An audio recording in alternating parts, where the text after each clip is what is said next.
두 번째 과목입니다. 두 번째 과목은요, 인간공학 및 시스템 안전공학인데요. 첫 번째 문제를 보니까 설비 보존을 평가하기 위한 식으로 틀린 것은 이것은 항상 나오는 문제예요.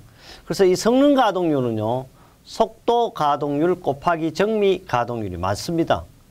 두 번째로 보니까요, 시간 가동률은 부하 시간 빼기 정지 시간 나누기에 사실은 부하 시간이 되겠죠. 맞는 얘기예요. 그래서 설비 종합 가동률은 다 곱하면 돼요. 시간 가동률, 성능 가동률, 양품률입니다. 그 다음 정미 가동률은요, 생산량 곱하기 기준 시간이 아니고 실제 주기 시간이에요. 틀렸어요. 그 다음에 나누기 부하 시간 빼기 정지 시간입니다. 그래서 답은 4번이 되겠고요. 이 내용은 우리 2013년 8월 18일 문제 31번으로도 출제되었습니다. 그래서 이런 것이 똑같이 왜 나오냐? 바로 문제 은행식이라는 걸 우리가 알 수가 있습니다.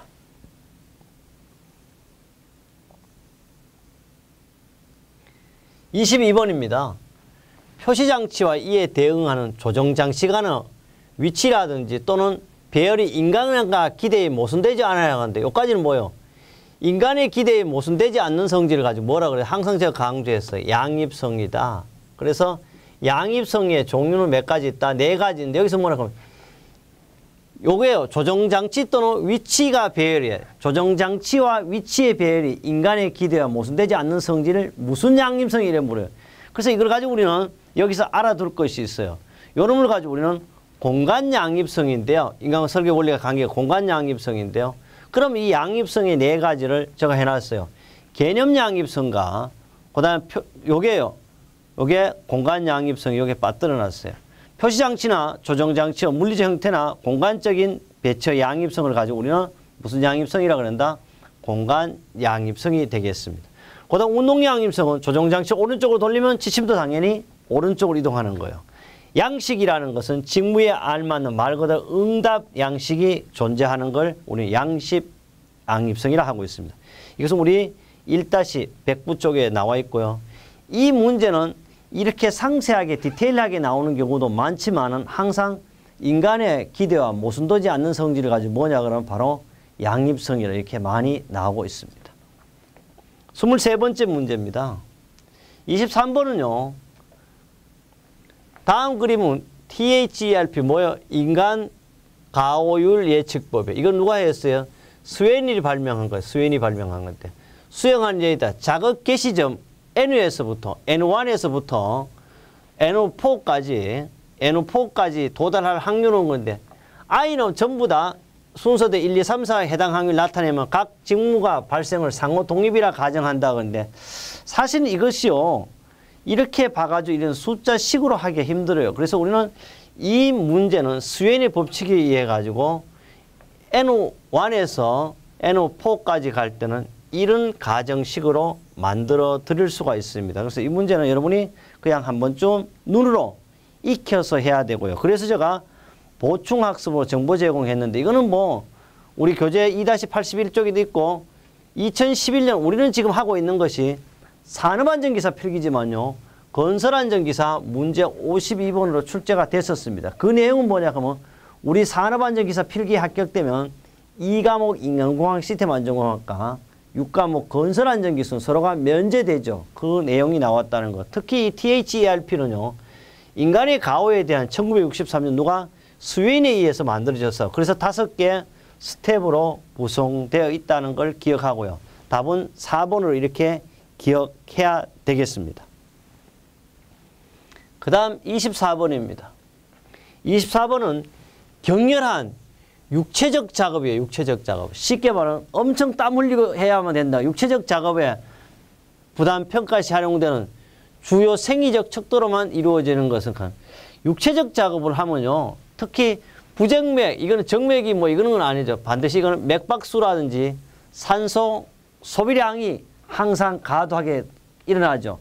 그래서 우리는 어떻게 이런 그림을 생각나나요? 이렇게 딱 해가지고 이만큼 산소는 실제 이만큼 필요한데 요게 더 추가분의 산소량을 가지고 우리는 이걸 가지고 뭐라 그래요? 산소 빛이라고 이래 했죠. 답은 2번이 되겠고요. 그래서 정신적 작업 부담 척도는 1척도 1직무, 2직무, 3직무, 4직무를 부환하는데 실제 육체적 작업에 대해서는 생리적 방법은 맥박수와 산소 소비량을 나타내고 있습니다. 우리 교재 2-42쪽 합격 날개 합격 예측에도 되어 있습니다. 25번째 문제입니다. 항상 강조하고 많이 나온다는 문제죠. 산업안전보건 기준에 관한 규칙상 작업장어, 작업면에 따라 적정 조명 수준을 초정밀 작업 얼마? 우리는 750룩스입니다. 그럼 하나 더 쓰죠. 정밀 작업 얼마? 300룩스 이상. 그다음 보통 작업은 150룩스 이상. 그 밖의 작업은 75룩스 나와 있어요. 보통 작업에서 얼마? 바로 보통 작업에서는 150. 그럼 여기는 어떻게? 750과 150을 찾으니까 답은 몇 번? 3번이 되겠습니다. 특히 작업장의 조도 기준은 꼭 기억을 해야 되고요. 실기 필답형의 시험에도 이 내용이 잘 나오는 문제가 되겠습니다. 실기 필답형에도 이 문제가 잘 나온다. 그래서 이것은 뭐 우리 교재 2-56, 2-70에도 있지만은 2011년, 17년 뿐만 아니고 계속해서 수없이 출제된 문제가 되겠습니다. 26번째 문제입니다. 26번은 다음 그림과 같은 시스템 신뢰도는 약 얼마인가 각 네모하는 수치는 각 공정의 신뢰도를 나타낸다 그랬는데 이것은요 바로 직렬과 뭐요? 백렬이죠. 직백렬 혼합된 내용이에요. 그러나 오늘 걱정할 게 없어요. 직렬은 그냥 곱하면 되죠. 0.8 곱하기 0.9 이제 백렬이 0.75 0.85 그 다음에 0.8 0.9 그 다음에 역시 뭐가 돼요? 0.8 0.9 하면 남는 것이 직렬 다시 0.8로 곱하니까 0.577726 나와요. 근데 실제 해보니까 577인데 여기 577이 없어요. 578로 돼. 실제 이거 세 번째 자리에서 발언을 하면 77밖에 안 되는데 이것이 뭐요? 지금 객관식 문제니까 문제가 아니라 물론 여러분이 계산기 해놓으면 이렇게 나올 수도 있습니다. 제가 계산기는 이렇게밖에 안 나오는데 어쨌든 답은 0.578입니다. 이거는 2-87 문제 25번에도 나와 있고 2017년 5월 7일 날 또 그대로 출제된 문제가 되겠습니다. 27번입니다. 27번은요.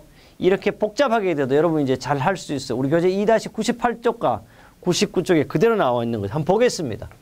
FTA가 다음과 같은 패스셋을 구했대요. 이렇게 하나, 둘, 세 개를 구했는데 X4가 중복 사상의 경우 하나, 둘, 셋 중복인 경우 최소 패스셋은 보지 마라 그랬어요. 이거는 최대 공약수만 찾으면 돼. 같은 숫자 3, 4. 답은 당연히 뭐가 되겠어? 3, 4가 되겠습니다. 그래서 이것은 여러 가지 그림으로 한번 나타내 봤어요. 그림으로 나타내 보니까 2, 3, 4, 1, 3, 4 그러니까 답은 뭐야? 똑같이 중복되는 것은 3, 4가 최소 패스셋이 되겠습니다. 또 이렇게 계속 풀이를 해봤어요. 풀이를 해서 이렇게 여러 가지 공통인수 3, 4를 FT에 대입해도 마찬가지 이렇게 나올 수 있는 게 바로 패스셋은 뭐다? 3, 4라는 걸 알 수 있고 공통이 되는 3, 4를 대입하면 위로 다시 거꾸로 가면 T가 발생하는지 확인을 할 수가 있습니다. 이것은 우리 교재 2-98쪽에 잘 나와 있고 또 건설안전기사 2014년 9월 20일에 문제 53번으로도 출제되었는 문제입니다. 28번입니다. 인간기계 통합 시스템, 인간 또는 기계에 의해서 수행되는 기본 기능은 몇 가지냐 하면 네 가지죠. 네 가지. 이 네 가지가 아닌 것은 찾으면 인간은요. 오감을 활용한 기계나 감지 기능이 있습니다. 그런데 이게 뭐야? 환경 기능이 없어요. 행동 기능이 있죠. 정보 처리 및 의사결정이 있고 정보 보관 기능이 있어. 답은 2번이에요. 요것도 실기 필답형에 잘 나오는 겁니다. 인간기계 통합 체계 기본 기능 네 가지는 감지 기능, 바로 정보 저장 기능 또는 정보 처리 결심 기능, 행동 기능 등이 되겠습니다. 이거는 2-5쪽도 있지만 2017년 5월 7일 날 기사가 아닌 산업 기사에도 이 문제가 출제되었습니다. 29번째입니다. 29번째는 시스템 운용 단계에서 이루어져야 할 주요 시스템 안전 부분의 작업이 아닌 것은 그랬어요. 첫째요. 시스템 운용 단계에서 이루어질 안전 부분이 아닌 것은 시스템 운용 단계에서는요. 생산 시스템 분석 및 효율성 검토는 운용 단계에서 분석을 할 수 없어요. 이건 어떻게 해? 마지막 단계에서 실시하는 거예요. 답은 1번이고요. 운용 단계에서 이루어져야 할 것은 안전성 손상 없이 사용 설명서의 변경과 수정을 평가해야 돼요. 두 번째, 운용 안전성 수준 유지를 보증하기 위한 안전성을 검사하고 넷째, 운용 보전 및 위급 시 절차를 평가하기 위해 설계 시 고려사항과 같은 타당성, 쓸 수 있는 여부를 식별하는 과정. 그래서 운용 단계에서 하는 것은 이 세 가지 단계고, 이거는 2-138조 합격 날개 은행 문제로 만들어 두었습니다. 30번입니다. 인체계측지의 응용 원리에 해당되지 않는 것. 인체계측은요, 우리 크게 세 가지로 구분하고 있습니다. 그렇죠. 첫째, 조절식 설계를 하고 있고요. 그 다음에 어떻게? 극단치를 해요. 최고 높은 거 아니면 최소로 이래 하죠. 그러니까 최대냐 최고냐 하고 있어요. 그 다음에 평균치 설계를 하고 있어요. 다차원적 설계는 하지 않고 있어요. 답은 그래서 4번이고요. 인체 측정치 응용 원리 세 가지는 극단치, 다른 말로 최소냐 최대고요. 조정식 또는 조절식을 하고 평균치로 알고 있습니다. 우리 교재 2-40조. 2017년 근간에 3월 5일 날 산업기사에도 출제되었습니다. 그래서 제가 항상 이야기하죠. 기사를 공부하면 산업기사가 되고 산업기사를 공부하면 뭐가 된다? 기사가 된다는 얘기를 했습니다. 31번째입니다. 31번째 문제는 산업안전보건법령상 유해위험 방지 계획서의 심사 결과에 따라 법으로 구분 판정 종류는 세 가지로 하고 있습니다. 첫째, 없네요. 보류 이런 것은 없어요. 부적정 또는 적정, 조건부 적정입니다. 이거는 법으로 명쾌하게 정의되어 있는데요. 심사 결과에는 적정입니다. 근로자의 안전과 보건상 필요한 조치가 구체적으로 확보되었다 인정이 되면 적정이에요. 그 다음에 조건부 적정입니다. 근로자 안전과 보건을 확보하기 위해 일부 개선이 필요할 때 조건부 적정. 그 대개 정부에서는 조건부 적정을 많이 때립니다. 그 다음 부적정입니다. 기계설비 또는 건설물 심사기 위반되어 공사 착공 시 중대한 위험 발생 우려가 있거나 계획에 근본적 결함이 있다고 인정될 때를 말하고 있습니다. 우리 교재 2-124조 또 정보 제공을 했어요. 산업안전보건법 시행규칙 123조인데 실제 우리는요. 이게 2017년 8월 25일 날 문제지만 실제 우리 이 법은 여러분의 안전학교 우리 2017년 10월 19일부터 적용되는 내용으로 모두 풀이를 했습니다. 어떤 분이 그래요? 2015년에 찍었죠. 맞습니다. 우리는 2015년에 찍었어요. 2015년에 시작을 해서 2018년 현재까지 계속 수정, 보완 하고 있죠. 그럼 2015년 찍지 어떻게 찍어요? 원래 그럼 2018년 당장에 다 찍을 수 없어요. 그러니까 계속 보완하고 필요한 사항은 계속 보완, 개정, 계속 착오가 있다면 계속 올려드리고 저가 또는 우리 저자들이 365일 24시간 전화 받는 이유도 있습니다. 그 다음에요. 32번을 보겠습니다. 32번은 인간공학의 연구조사에 사용되는 기준의 구비조건. 인간공학에 사용되는 연구기준적 구비조건 몇 가지 있어요? 우리가 잘 아는 세 가지가 있을 것이다. 적절성이냐, 다양성이냐, 무오염성이냐, 기준 척대의 신뢰성이라고 하는데 항상 우리는 인간공학 연구소에서 첫째 적절성 해야 되고 또는 적정성입니다. 두 번째요. 무오염성입니다. 세 번째 기준 척도의 신뢰성. 다양성은 있을 수가 없어요. 그래서 우리는 적절한 거냐, 기준이 의도하는 목적이 적당하다고 판단되는 정도고요. 무오염성은요.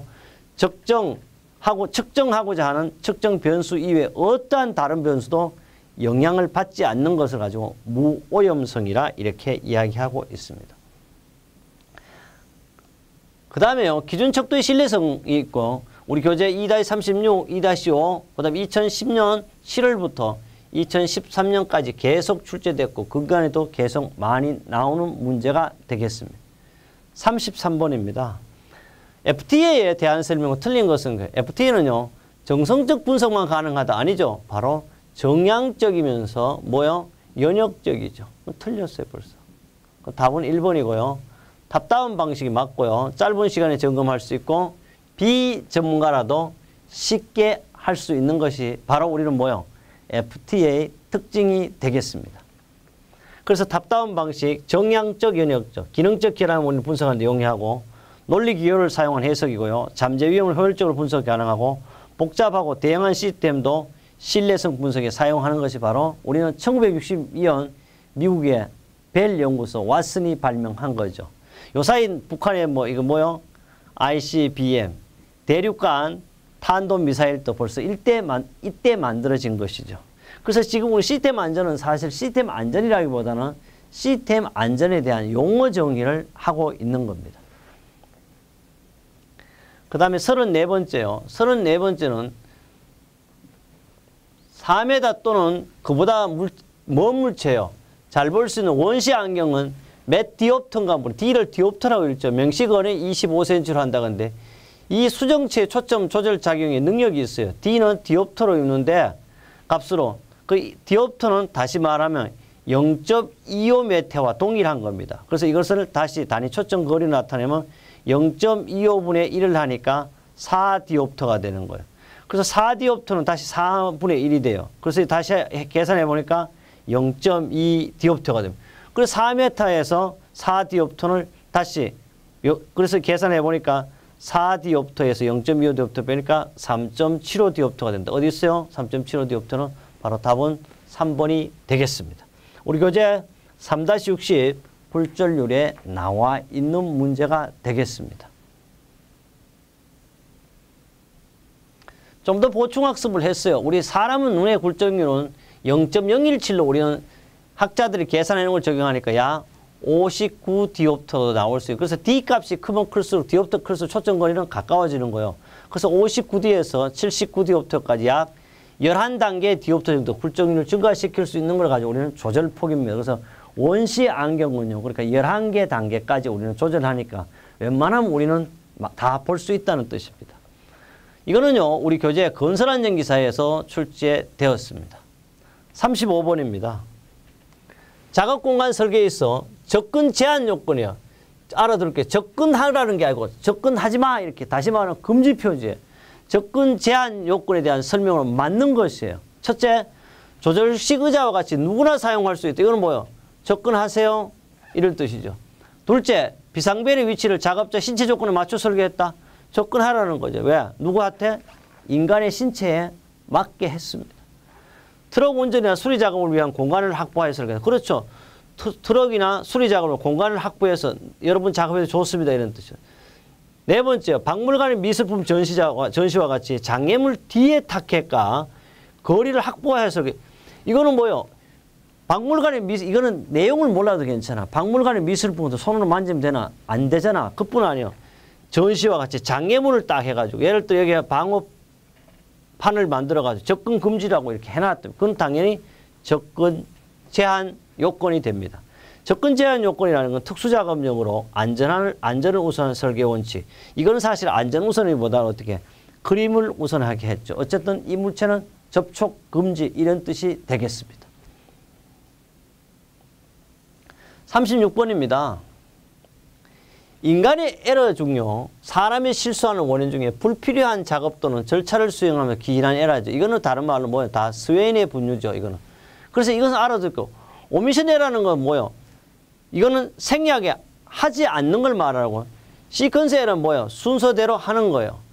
엑스트로노스 에러는 뭐예요? 이거는 가행 행동, 하지 말아야 될 것을 막 너무 갑자기 하는 거. 답은 몇 번? 바로 3번이 나와 있고 커미션 에러는 하긴 했는데 착각 수행한 겁니다. 그래서 독립행동에 의한 분류와 원인레벨적 분류를 구별해서 만들어 두었습니다. 그 다음에 37번 보도록 하겠습니다. 37번은요. 우리는 항상 나오는 문제가 정해져 있습니다. FTA의 기호 중 다음 사상의 기호로 적합한 것은 건데 이 다이아몬드 반쪽과 완전히 이 다이아몬드는 무엇이냐 그래서 여기서 알아둘 것이 요 놈은 뭐요? 통상사상을 나타내서 통상사상 요 놈은 뭐요? 생략사상을 나타내네요. 그리고 여기 뭐 기호는 통상사상과 뭐요?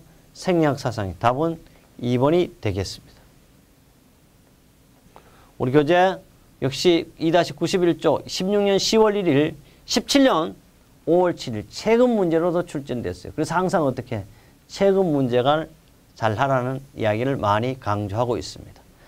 38번째 문제입니다. 하학설비 안전성 평가야. 이 안전성 평가를 몇 단계로 구분한다? 6단계로 구분하는데 정성적 평가요. 정성적 평가는 몇 단계? 3단계입니다. 정성적 평가 2단계죠. 1단계 뭐예요? 안전 관계 자료의 정비. 2단계를 가지고 우리는 정성적, 3단계를 정량적이죠. 그러면 2단계 정성적 항목이 아닌 것은, 그럼 정성적 항목은 다 몰라도 내가 괜찮다. 항상 3단계 정량적 평가 항목을 꼭 알아라 그래서 정량적 평가 항목은 물질로부터 용량이죠. 숫자를 나타낼 수. 이것이 16점 이상이면 어떻게 재평가를 하라고 항상 강조한 겁니다. 잘 몰라요. 그러면 지금 물질 보니까 이게 뭐요? 이게 바로 우리는 3단계 정량적 평가 항목에 적용되는 것이죠. 답은 2번이에요. 건조물, 공장 내 배치, 입지 조건 다 뭐 정성적 평가인 2단계죠. 그래 입지 조건, 소방 설비, 수송 저장, 공장 내 배치, 공정기, 원재료, 중간체 제품 등은 다 모두가 뭐다?